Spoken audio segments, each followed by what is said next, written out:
Welcome back to the Faculty Factory podcast. I'm Kim Skarupski here at Johns Hopkins looking at Dr. Eric Nalisnick. Hi, Eric. Hi, Kim. Yeah, thanks for having me on.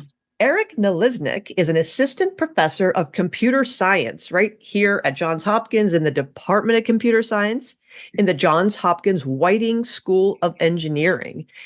In his work, he aims to build safe and robust intelligent systems. That's right, folks. We're talking about artificial intelligence. You might have listened to earlier episodes with Dr. Daniel Kashabi, Dr. Anjali Field, and Dr. Eric Nalisnick is in that very famous group now doing super cool things. And I was just telling Eric, I'm frankly intimidated already talking to artificial intelligence people because I'm just enough intrigued in it as I am totally annoyed by it. So I really don't know much about it, but Eric has been so kind to talk me through some things that he could share with the group. Let me tell you a little bit about more about what Eric does. He develops statistical machine learning models that allow systems to quantify their uncertainty and to interact with human experts. He's worked in really cool places as a researcher at Google, DeepMind, Microsoft, Amazon, Twitter, all the places, all the things. And so Dr. Nalisnick said, we'll talk about, first of all, collaboration. The idea is for someone like me, and maybe in our audience, we've all kind of heard about, obviously, ChatGPT and artificial intelligence and how it can help our jobs and all the things we should be worried about. But he's going to start telling us about or teaching us about how we train the machine on these models and how we incorporate the human element of this. So I don't even know the words that I just said. But Eric, can you help educate me and help our audience understand the value, the limitations, what we don't know, and how folks like you help us think about these things? Yeah, sure. And going back to what you said about your frustrations with AI and machine learning, I think this is very in line or speaking to that. And that just current machine learning and AI systems just aren't ready for kind of prime time deployment, right? Doctors aren't going to be automated away anytime soon. So what I think about is like, how can we kind of get the best of both worlds, right? We keep the human element and the human expertise available, but also maybe automate, the kind of lower stakes or less risky tasks or cases. And so a very basic setup we could start to discuss, and something I work on is just a setup where maybe some type of data is collected, right? Maybe this is a medical image is taken, like an X-ray, and you have an AI system that is actually like kind of does some triaging or allocation in the sense it looks at the image and says, okay, this patient looks like a pretty easy case, standard, whatever. We can just pass that to a model, right? This is a very well-known, well-studied case, right? We don't need to involve a human, and let's just save the humans time to focus on the harder cases, the risky cases, the cases that are less well understood. And so that allocation is kind of aspect of like meta machine learning, right? It's not machine learning about solving the problem itself, but really knowing kind of what the downstream decision makers know, right? What the model is good at and what the human is good at, and kind of passing the cases to the right decision maker. So you're talking about in my little brain here is triaging, something that physicians and clinicians do, especially like you said, you have two buddies who are in emergency medicine physicians, is the ability to see something. And so even if you're not in the emergency department, or if you're not a physician, even if you are a contractor or a teacher, you have something presented to you and you're like you said, this is okay. This is my bread and butter, easy peasy. I've been here 100 times. I don't have to expend too much mental energy to work on this problem. It's kind of a no-brainer. It's a real quick, fast thinking kind of a process. And so that's what you're saying. Computer can handle this. I got that. And now I'm thinking, what about the things that present as, oh, I've seen this a million times, but all of a sudden, wait a minute, did I overlook something? Is this something new? Is my laziness or my haste because none of us has time, right? Nobody's got time. Hurry, hurry, hurry, hurry. I make an assumption about something. And then I'm like, oh, that wasn't that at all. Yeah. I mean, this challenge is kind of at every level of the system, right? It doesn't go away just by having this kind of allocation or triaging architecture or workflow that I mentioned. Yeah, I mean, just like a regular AI tool will make mistakes, this kind of tool for triaging cases can make mistakes as well, right? I think the maybe why it's better or maybe more transparent for making mistakes is that we can separate these mistakes, right? Or maybe you have an AI tool that is like making the diagnosis or informing the diagnosis kind of at the same time, right? There's maybe just a lot of things going on all in that one tool that are hard to break apart. Whereas if something goes wrong, this other workflow between kind of allocation and the downstream model, you can maybe say, okay, yeah, the downstream model is fine. It was just allocated a case that it shouldn't have been allocated, right? Or vice versa, right? Like maybe the doctor saw a case that could have been just allocated to the machine.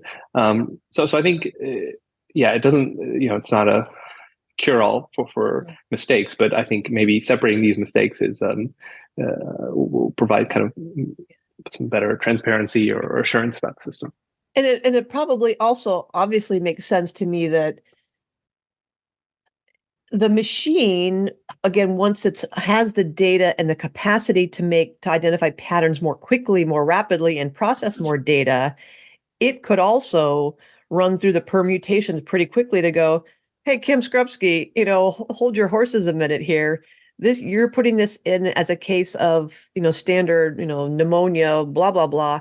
However, what you didn't see or what you didn't pay attention to on that, X-ray or that MRI was we caught a little bit of there's some kind of a foreign object in there. I remember getting an MRI of, gosh, something with my lower back or something. And someone said, you've got ovarian cysts. And I was like, pardon me? What does that have to do with anything? That somehow just a little sliver of the whatever caught something below it going, hey, warning, warning, warning, that's not there.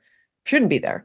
So it makes me feel like similarly, when we train these models, like we watch television shows and you've got the super smart physician in the room going, actually, I've seen a case of this once before, or these genius doctors, who know the very, very rare, symptoms of something, something, and this is whatever disease, that the computer has those data and can process that and get to that, or may more rapidly than a human being who's relying on, what was that, very rare disease that I studied back, so that's, I don't want to say it's a safety net, but obviously that is the beauty of relying on big data is that you have the wealth of all that knowledge that can help us diagnose, treat, yeah.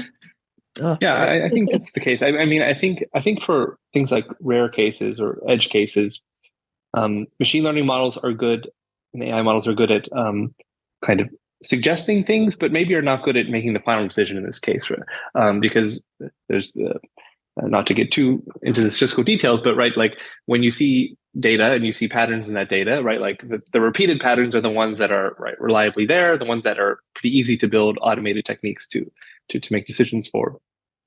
Right, these edge cases that you're talking about, those are the difficult ones, right? Like, is this actually a rule that we should apply to a lot of people, or was this just one quirk of some patient somewhere and it was actually like a misreading in the system to begin with, right? And so I think AI systems are good in that case to say, hey, doctor, like you probably don't know this because it's super rare, but we actually have some cases where this is the case, and then the doctor can look into those and say, okay, yeah, like this is just noise. This wasn't really a thing. Yeah. So I think this is also the same for like these language models that we see being talked about more and more these days. Right, they're very unreliable in the sense that you never want them to make kind of do your taxes or do really detailed work like that. But they're really good at just saying, hey, spin up kind of 5 ideas for what else this case could be, or just give me kind of 5 off the wall ideas, right? So I think we have to separate those two use cases. When there's a lot of kind of repeated signal, this is great. This can be automated by the machine. When it's not, we should always have the human decision maker kind of be consuming the machine's outputs and suggestions. Yeah. Eric, you're reminding me of I just came back recently from the AAMC, the Association of American Medical Colleges Group on Faculty Affairs, the GFA Professional Development Conference.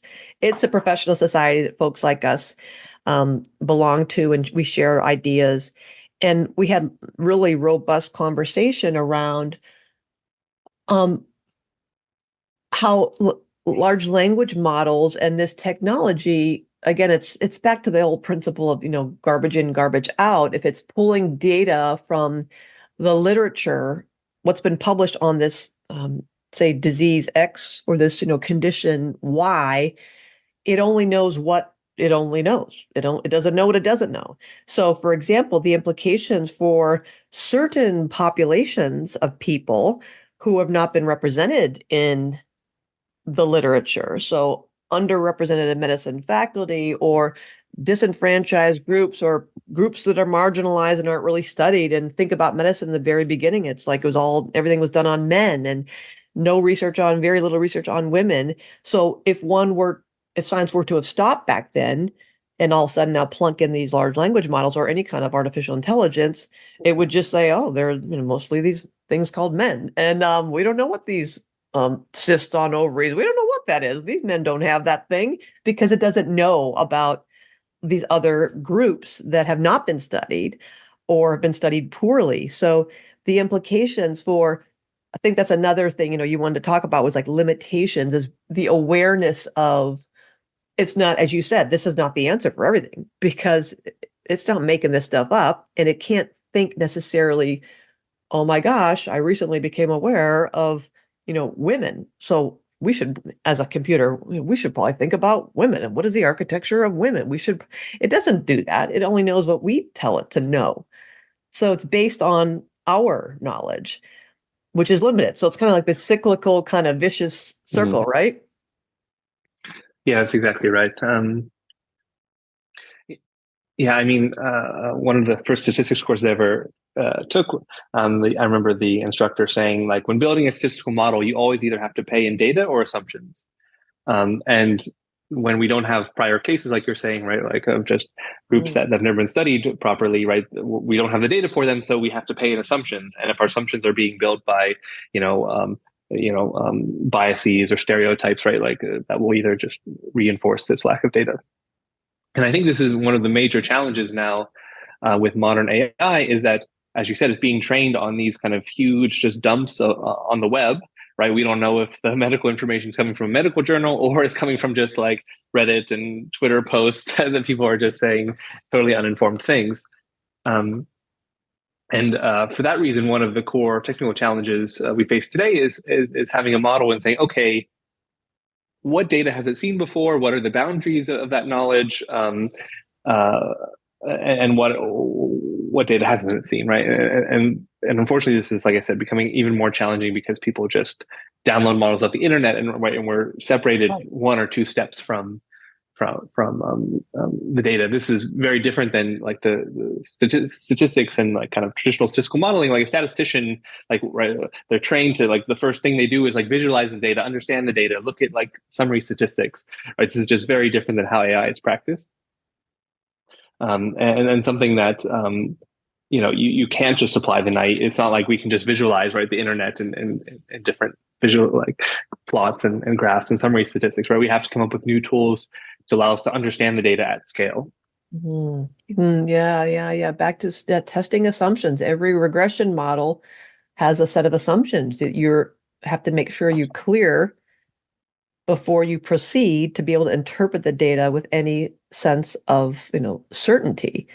So, Eric, we have to be able to program these models to report your references, to do like a check and balance, right?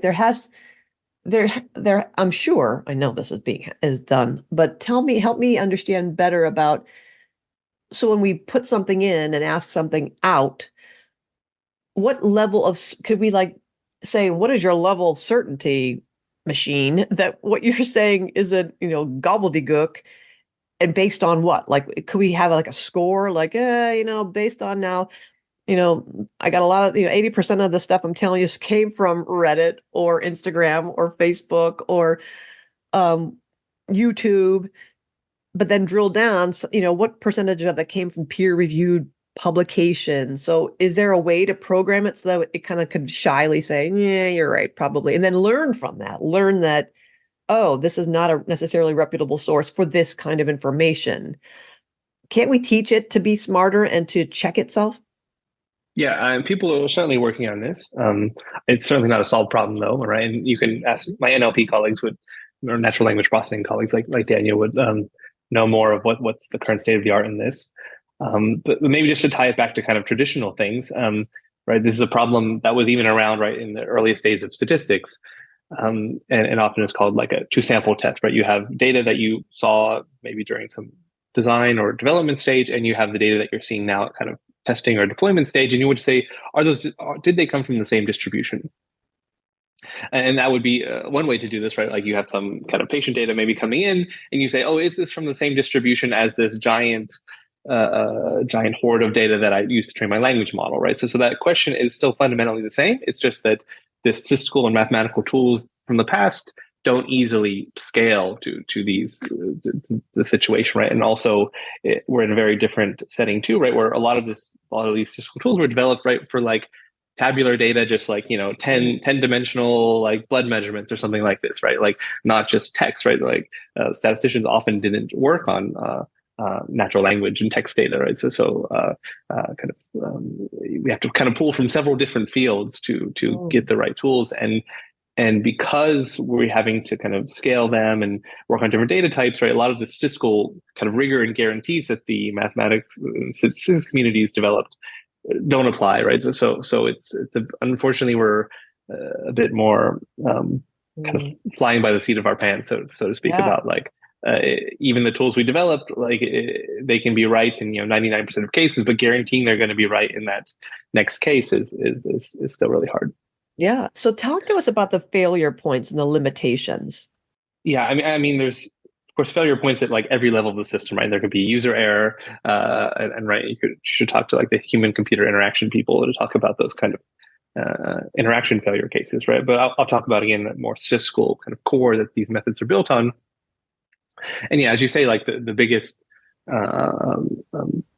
point of error is when the training data differs from the testing data, or the data that's seeing at test time, the deployment time. And this is challenging because not only it's basically just unavoidable to happen, right? Like the world is just always training set at some just fixed time point, and the world has changed after that, right? And so you kind of know the model is going to fail eventually. Mm-hmm. And even you have surprising cases where the model itself can kind of make itself fail. Like imagine, right, you want to help have a model that helps diagnose some very contagious disease. So you collect training data when the disease is running rampant, and then you build this model and say the model actually works really well and fixes it. Well, but now by nature of like kind of helping with the problem, disease is not around anymore. So therefore the world has changed all because of that model, right? So you even have a more complicated setting where the model and the world are like interacting and changing how the data is arising. And so, yeah, just kind of tracking the distribution the data is coming from and how it's evolving and drifting and shifting. It's just a really fundamental, challenging problem that will really never go away. We'll never have like a full holy grail solution for it. Can I pause you there, Eric? I didn't quite understand that example of, so pretend COVID. So we designed this great model that cures COVID or cures polio, and now it's eradicated. And so what did you say about that? So then what do you mean it's like misaligned, it's not in sync? I don't understand what you're saying there, that once it solves a problem that it's like done, and then it can't extrapolate that experience to the next disease, or what did you mean by that? Something a bit more basic than that, like and maybe this case doesn't apply so much, but yeah, I'll just returning to that example you said, right? The model's designed to like diagnose COVID, and then the model succeeds and actually like diagnoses all the COVID cases it sees perfectly, and then COVID is right eradicated or substantially reduced.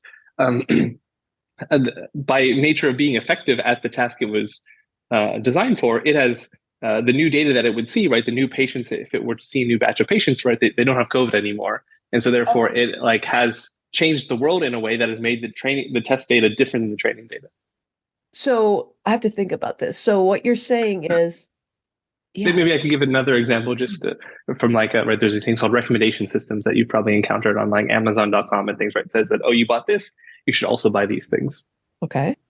Right. And so imagine, right, these systems recommend some new product, right? I don't know, imagine like a new, I don't know, Harry Potter book or some viral product would come out that people would consume. By nature of that system kind of recommending it to people and people buying it, the customer data that you see on the next day naturally looks different because that model told people to buy books and they bought them and now they're going back to the next book, right? So this just interaction between the model changing the world and therefore changing the data that it sees at the next time step, right? This is different than say like, imagine you have a self-driving car and you train it on the streets of Baltimore and then you take it to, I don't know, the Himalayas or some mountains, right? The distribution have shifted, right? City driving versus like mountain driving. But So, but that's a bit different in the sense of like the car didn't change the environment, right? The Himalayas were always there, it just didn't see it yet, versus the model itself kind of changing the world around it. so static versus evolutionary. So if like, it's like if everything were static and not changing, that's one way of sifting through everything like at a point in time, one snapshot in time, freeze frame, quickly zip through and diagnose all the cases of whatever. But we think of evolutionary, the next generations or the next, you know, another world, a different group of people. It's a different iteration of something.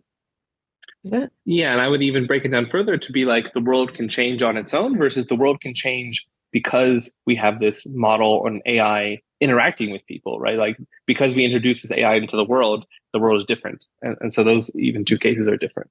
Oh man, this sounds like a Friday night conversation Yeah, yeah. after work. You just kind of blew my mind. Yeah, I got to think about that some more. That's fascinating. All right, sorry, I interrupted your train of thought with back to the limitations and those failure points. Sorry. Yeah, so that's one form of limitation is just the data is different. Right. Another limitation is that there's just sometimes fundamentally hard problems that are to like make predictions about, right? So again, imagine you have a system that sees a medical image and wants to predict was it disease A or disease B, right? There may be cases where disease A and disease B look exactly the same on the medical image, right? You see like a dot or a tumor or something in a particular case, and it's just impossible to disentangle them from that image alone. Right. So this is a case where the system could fail because it just says, just throws up a random guess, right? It says, oh, disease A, disease B, 50% chance, right? In cases like that, you'd want to express that the system has just fundamental uncertainty arising from the data it's seen. And maybe it's seen a lot of these cases in the training data. So it's not that previous case. It is just something fundamentally random about the world, and we need to collect more information to disentangle these two cases. Random error. You're back to statistics. Random error. We know that in every structure, in every model, there's always that lowercase e random error, things that you can't account for. So that's fascinating. I didn't think about that. That just by nature, one of the assumptions we make when we do statistics is that, and then there are things we don't know that we are. Oh gosh, what is the term? You have to worry about systematic error and random error and non-randomized error. But yeah, you're right. Gosh, that reminds me of all those back in the day of statistics. That how do you accommodate for assumptions and errors in the models that we're training if you don't know it? And how do you quantify that amount of error? That again, back to my earlier question of can't the model go, yeah, but maybe not. Not quite so sure. 95% probability that the rocket's going to go up there into Mars and you'll be good. 5% error, maybe not so much. I mean, it's got to have some way of going, I'm feeling a little iffy about this today. And it's a great point because you basically bring up this tension that I referred to earlier between like these are problems we studied before in classic statistics with linear models and linear regressions and things like this. But now we basically want to do the same thing, but for these giant neural networks that are billions of parameters and are trained in all these different ways. And so kind of porting that reliability that we had for these simple models to these current systems is just, yeah, it's really hard and it's a very open challenge. But something we kind of want to do for all the same reasons we did them kind of for linear models, right? Like, 30, 50, 100 years ago. So what cool stuff are you doing around uncertainty, and how are you wrestling with that beast? Yeah, so I can mention one project we just had published. Um, this is we want to quantify uncertainty for object localization. So imagine you're given an image and you want to identify the objects around them in the image, and you want to draw a box around them, right? So it's called called a bounding box. So as the name implies, like if I see a particular object in the image, I want to draw a box around it. Right? So you can imagine, I'm sure this is useful for medical imaging, right? Picking out maybe different artifacts or tumors or whatever in a medical image. And just like we were saying before, there's uncertainty here, right? The model can make a prediction about the bounding box, but like there's all sorts of factors that can make that prediction go wrong, right? It may be the object you care about is occluded by another object, right? Like you see like a tumor or something sticking out behind another, organ or something. So that's what we wanted to work on, and so we have a method for producing error bars around the bounding boxes. And so you don't just get a bounding box, but you get like plus or minus intervals on every side of the bounding box. And our motivation, this was more self-driving or autonomous vehicles where, say the car is seeing pedestrians in the road ahead, you get this uncertainty bounding box. And so the car should drive around the outer interval of the box, right? So it's okay. I'm pretty sure that the human will not be in the outer interval of the box. You could also think it useful for things like maybe using a robot arm to pick up things. The inner interval would be useful because you want to kind of grasp exactly where you know that the object has to be. And kind of going back to these ideas of reliability and trustworthiness, our method has a nice statistical property where we can guarantee that over the course of the test set, if there is no distribution shift, so assuming that the distributions are aligned, these uncertainty bands, this plus and minus offset of the original bounding box, will capture the true bounding box some specified level of the time. It's like false positives, false negatives. That's validating. And like you said, reliability. I'm thinking Chromebox Alpha. It's like, yeah, what degree of certainty do you have, and what are you willing to tolerate in terms of error? Yeah. Yeah, and so if you want to be very conservative, right? Like, I don't know, you're building a system that will only drive around, small children who are running around in all different cases, right? You would then want to set your quote unquote alpha parameter, right? This your tolerance for, I guess, false negatives. Mm-hmm. Really high, and in turn, those bounding boxes would be really large, or the uncertainty bars would be really large. Then to kind of account for like the children running around in kind of unpredictable ways. Versus maybe you have another application where I don't know, the things you're avoiding are just like street signs or something that's maybe not so important if you hit it from time to time, and therefore you can afford much more narrow bounding box intervals in those cases. Okay. Oh wow. Wow.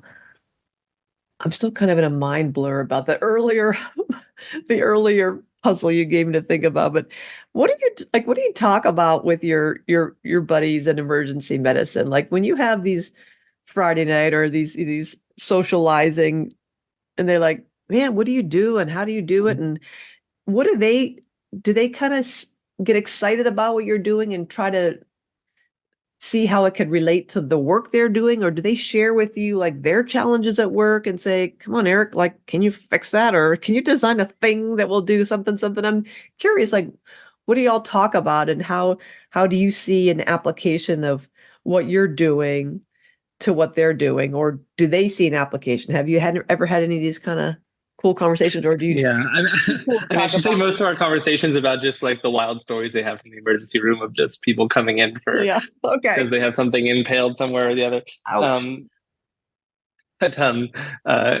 I mean, we do talk about it a little bit, but I think the thing I most hear from them is like this notion of process and triaging, and like they wish that their time could be better spent on cases that they see as like the most risky or just the most worth their time versus like standard, right? Like this person has an infection, give them antibiotics, send them home, right? Don't think much about Yeah. it, right? So I think that is definitely informed. I don't know explicitly, but somewhat implicitly that this work I'm doing about kind of allocation of responsibility. Um, and beyond that, I haven't talked to him too much more. Well, I would love for you to go and say, hey, I got this question, but because I don't know one emergency department in America that is not a place where people hate to go. And I say that with all due respect, that I've never once heard a friend, a family member, a colleague say, I went to the emergency department and had a wonderful experience. Rather, it is like, oh, I was with my kid in the emergency room for 8 hours, or oh, I had to go to the emergency department and I was there all night. I'm still here. I myself have sat in the emergency room because my doctor told me you better get to the emergency room. And I'm like, really? He's like, yeah, really. And I finally, after all day, went up almost to the security guard and so you take this IV out of me. I think I'm good. I mean, it Mm, was painfully, they're always oversubscribed and understaffed. That's just the nature of the beast. So back to, how AI could help us. I imagine your friends and all the folks who are listening to this podcast right now can think of, 100 ways that we could streamline that process, make that more efficient, other than having, you know, a room full, 50, 100 nurses and nurse practitioners and physicians and aides and uh, all of our support staff in there, other than over overpopulating or overstaffing. I think there's some things we could do on admission, literally when you're walking in the building, that the computer, the model could, with its big eye, go, uh-oh, Eric's rolling in here. He's got something impaled.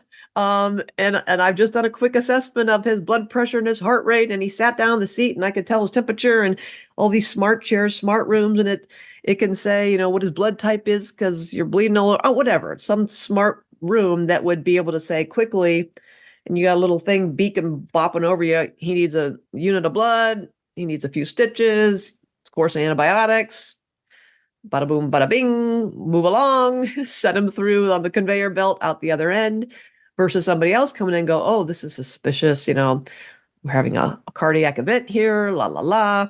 And someone just had a hip transplant and looks like there's some infection in the body. And I'm sure that there are people having these conversations and those kind of tools that would, again, help the human to be able to focus their efforts on the complex patient, the patient who's got comorbidities and whatever. So I'll stop talking there because that sounds like, again, Star Trek, and I love that kind of stuff. But how far away from that are we, Eric? I have heard some of these like kind of triaging type systems for medical imaging and radiology. Someone told me they do have some type of similar system at Massachusetts General Hospital, but yeah, I don't know.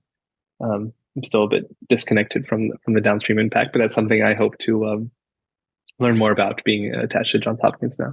Yeah. So your collaboration among humans. This is. I think you've taught me how important it is that we can't think of, as you said earlier, I think when we were talking, it's not a black box, that the human element, we're not going to be put out of a job, if you will, right? That when you talk to people and I go, wow, I had a guy looking to give me a quote on moving some stuff, and he was going around with almost an old fashioned, back in the day, it would have been a clip, a board with pieces of paper with a 20-page spreadsheet of what you're moving and going through and say, do you have a dresser? You got a bed? You got 15 boxes of books? And instead it was on a pad and he was going around clicking, all the stuff I have to move.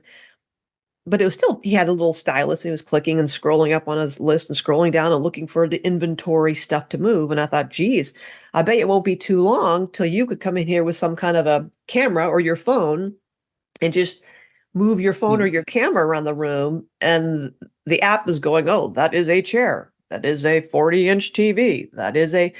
And he's like, yeah, take my job away. Thanks a lot. And I'm like, no, not at all. But I think, what you said to me earlier is that humans, unlike, the movie Wall-E, we're not going to just be these amorphous, brainless blobs. We are the ones who are generating, generative AI. We're generating it. It's not sentient being. It's not doing it by itself. So we ain't going to be out of a job as humans and as doctors and as researchers and investigators, right?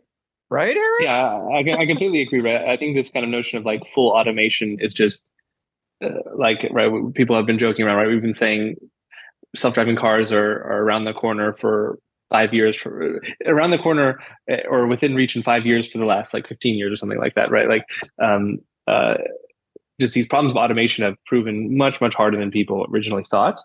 And yeah, I firmly believe that it won't be replacing humans, but rather the AI systems of the future will be just more tailored to specific humans. In that, right? Like, your the doctor shows up for their rotation, and the AI system says, "Oh, hello, doctor so and so," like, and it just is personalized to them and knows them and say, "Okay, yeah, now we see a case.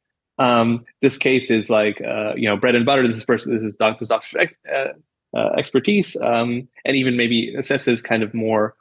Second order things like, oh, this person actually has a disease, and this doctor is actually really good at like consoling or counseling or right those soft human aspects of the disease. Right, it doesn't even have to be the technical medical side, but also wait, maybe this doctor is actually not so good at diagnosing or recognizing this possible disease that this person has. Right, like let's actually kind of shift them to maybe an automated system or another doctor who has more expertise. Right, so I think that kind of just integration and efficiency is something that I hope that we will see from AI systems, not just like a more and more erosion of the human aspect, but rather an empowerment. See, Eric, now you just got me totally jazzed up again because I'm thinking back to this idea I've had for years now that has gone nowhere: precision faculty development. And on one hand, what you just said kind of horrifies me. The idea of like, oh, here comes Kim Skrupski again. This one, she never shuts up. She's going to be terrible doing that because she wants to steamroll over everybody. She's running this meeting. Oh my gosh. And like, we're going to silence her. We're going to put Kim on kitchen duty so she's out of that meeting. That's one way of looking at it in terms of my being labeled, if you will, as the problem talker. Rather, and I'm totally with you on this, is like instead helping me, if I'm trying to be a leader and getting a principal investigator, and I'm trying to grow my lab and grow my research or grow my practice and be better at building relationships, that using that technology to remind me of Kim, you're about to go into a meeting with so and so and so and so. The strengths, remember, you're bringing to this are the following. You have the knowledge of this, you're really encouraging and you're inspiring. Let's make sure we're aware of where you overplay your strengths, and that is you're talking too much and you're not paying attention to people's ideas. And so that kind of like a reminder, I'd be like, yes, okay, all right, yes, you're right, you're right, you're right. So using the tools to just remind us, knowledge itself is the beginning of all wisdom. Knowing myself, reminding myself, I want to work on this. I want to work on that.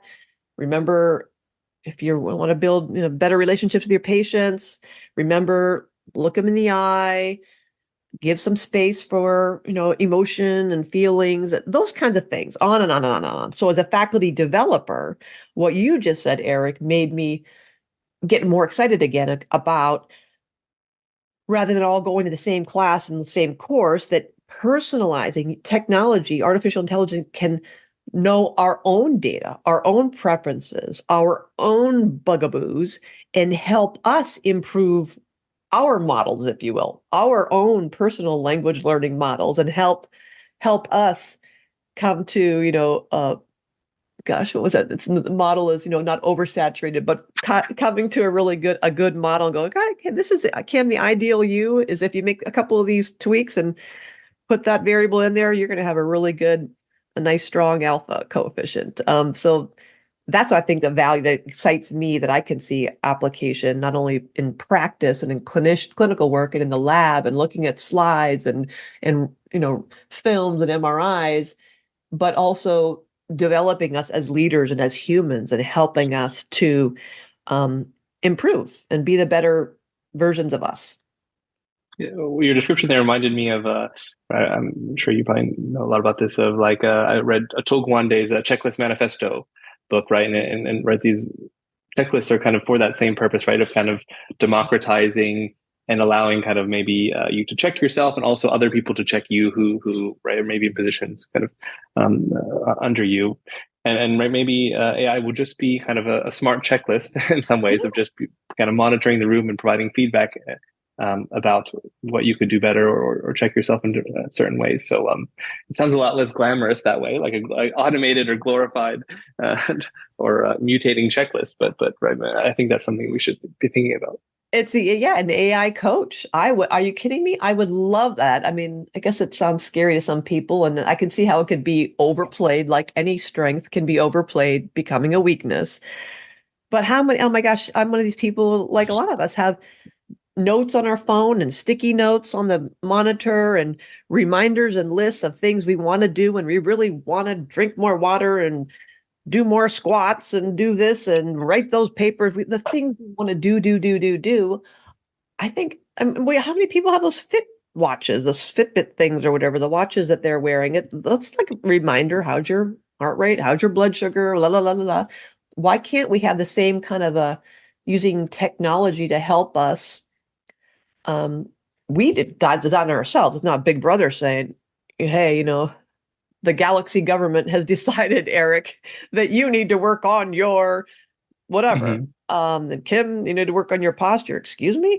That rather I would be, determining what are my goals and how I want to work on that. And I think the technology could, anyway, we're getting off topic, but. Yeah, just surfacing that data and making you aware of that data in the first place is the biggest step in. Dr. Eric Nalisnick, I appreciate you coming on the Faculty Factory podcast and being so brave to talk with someone, such a newbie like me. And I know it wasn't easy because I don't know what the heck I'm talking about, but you're such a gracious guest and I learned a lot from you and I appreciate you. Any parting words to the international Faculty Factory community? We're just people, somebody said, aren't you afraid of using the word factory? Isn't it pejorative? And I'm like, no, we are community sharing tools to build leader, hence the factory kind of name. But any words to like give us a little parting shot at what we should think about or be aware of, or just little advice or something you'd like to share with us to think about?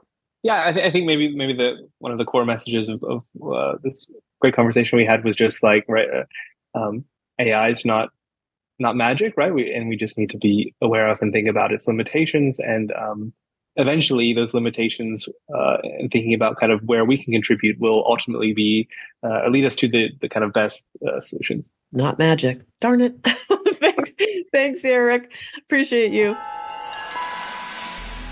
Hello, Faculty Factory listeners. It's your podcast producer, Casey Callahan. Please make sure to download our newest free Faculty Factory book called The Academic Medicine Starter Kit, Timeless Tips and Guidance for Early Career Faculty Members. If you haven't already done so, it's available on the homepage, facultyfactory.org. In addition, I wanted to let you know that as of October 2024, this podcast that you're listening to has had nearly 90,000 total downloads and more than 15,000 total YouTube views. And the Faculty Factory website has drawn more than 50,000 web visits from users in 122 different countries. We would love to invite you to be a guest on the show or share the Faculty Factory website, podcast, and ebooks to someone you think would benefit from checking it out. If you want to reach us to be a guest or nominate someone in our academic medicine community who you think we need to hear from, please visit us on facultyfactory.org and drop us a message there in the Contact Us page. Thanks for tuning in to Faculty Factory Podcast. The mission of the Faculty Factory is to build and support a community of leaders in faculty development who share tools, resources, wisdom, and encouragement in service to our faculty members, schools, and institutions. We encourage you to go to facultyfactory.org to find out more. Get in touch with me, ask me any questions. Maybe you want to be interviewed on the podcast. Thanks for tuning in to Faculty Factory Podcast. We'll see you next time. The Faculty Factory podcast and website is sponsored by the Johns Hopkins University School of Medicine Office of Faculty. For more information, visit facultyfactory.org.